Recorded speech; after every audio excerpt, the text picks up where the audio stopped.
Salam sejahtera, perkenalkan nama saya Zevanya Krisya Saragi dengan NIM 11SU3050. Pada saat ini saya akan memberikan sedikit pemaparan terkait praktikum. Nah, jadi dalam proyek ini saya membangun sebuah sistem pakar berbasis metode atau certainty factor atau CF untuk melakukan diagnosis awal terhadap beberapa penyakit kulit berdasarkan gejala yang diberikan oleh responden. Nah, jadi sistem ini dirancang sebagai simulasi di mana pengetahuan pakar, dalam hal ini pengetahuan seorang dokter kulit, dapat ditransformasikan menjadi aturan-aturan berbobot yang kemudian diolah secara komputasional. Jadi pada awal bagian awal program, saya mendefinisikan sekumpulan gejala lengkap atau evidence yang masing-masing diberi kode seperti G01, G02, dan seterusnya sampai G21. Jadi di sini dia agar mudah dipanggil dan juga diolah dalam perhitungannya nanti.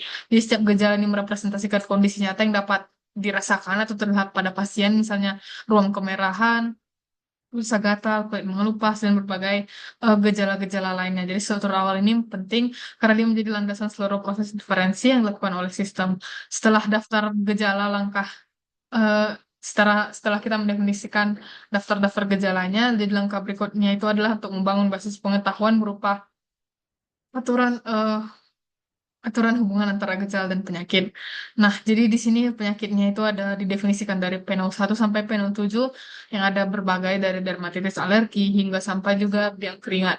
Nah, jadi dia akan memiliki daftar gejala yang relevan dan masing-masing gejala tersebut diberikan kepada CF pakar yaitu nilai kepastian yang berasal dari wawancara atau literatur medis.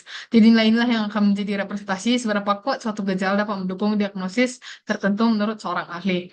Nah, jadi dengan memasukkan eh, CF pakar dalam sistem, model ini akan menjadi lebih mendekati cara berpikir manusia, bukan hanya sekadar mencocokkan gejala, tapi dia juga memberikan tingkat persentase kemungkinannya itu benar atau tidak.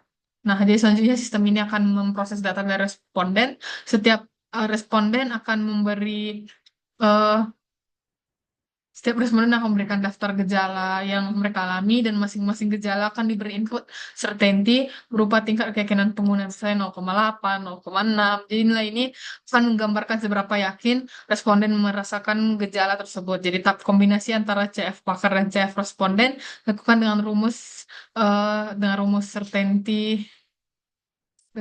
certainty klasik. Nah, jadi di mana itu rumusnya nilai akhirnya diperoleh dari jumlah CF individual dengan mempertimbangkan ketidakpastian yang tersisa.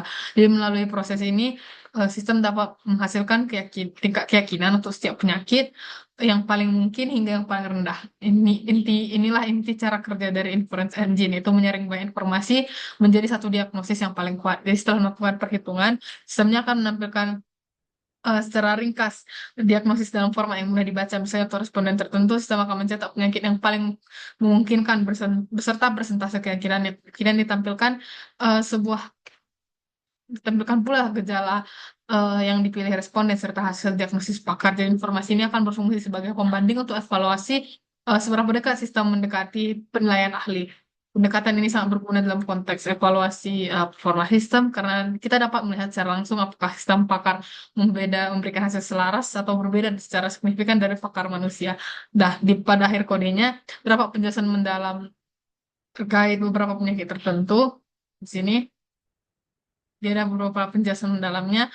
Jadi penjelasan ini akan penting karena dia menggambarkan bagaimana reasoning seorang ahli diterjemahkan ke dalam bentuk numeris. Sebagai contoh, gejala seperti kulit kemerahan mungkin memiliki bobot lebih tinggi daripada penyakit tertentu karena dia menjadi indikator utama untuk beberapa penyakit. Sedangkan gejala lain itu hanya pendukungnya. Jadi ketika sistem pakar direpresentasikan, poin ini dapat menunjukkan bahwa model yang dibangun bukan sekadar hitung-hitungan otomatis, tapi sebuah refleksi dari pemikiran klinis yang diangkat ke ranah komputasi ini. Jadi penjelasan ini sebenarnya lebih ke analisis dari soal yang diminta pada modul untuk praktikum ini. Nah, jadi di sini ada beberapa contoh soal dari modul yang sudah saya jalankan. Nah, di sini kita ada input gejala untuk responden 179. Jadi dia akan memberikan gejala G02, G05, G01, dan G15. Kemudian dia akan menjalankan ini.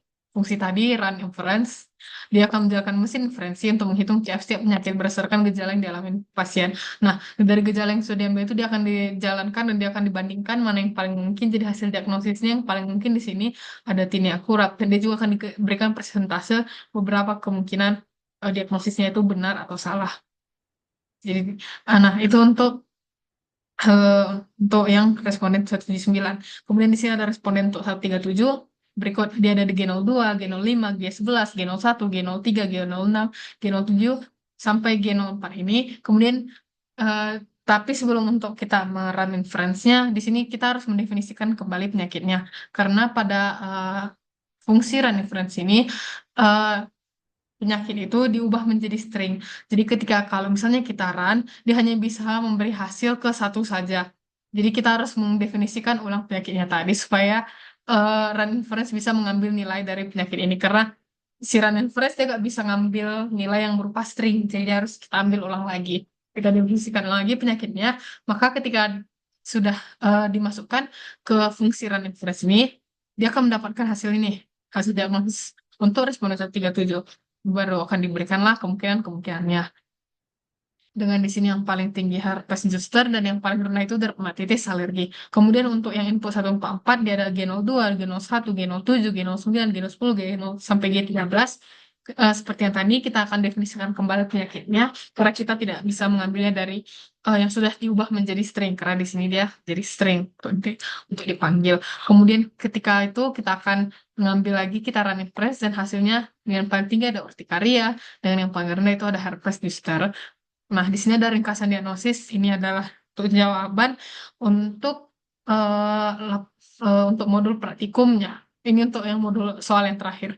Jadi ini ada ringkasan diagnosisnya, ada top diagnosis, ada gejala, hasil pakar, dan di sini ini disesuaikan dengan tabel yang ada di halaman 23. Nah, analisis akurasinya jadi akurasi metode CF ini mungkin rendah karena ada overlap gejala, ada bobot CF, nilai MB dan ND mungkin tidak cukup diskriminatif, kemudian kombinasi CF, formula kombinasi dapat menghasilkan nilai tinggi untuk multiple disease, kemudian ada missing features, tidak ada gejala pembeda yang kuat antara penyakitnya. Dan sekian presentasi saya untuk praktikum cerita ini. Apabila ada salah kata, saya mohon maaf atas waktu dan perhatian yang saya ucapkan. Terima kasih.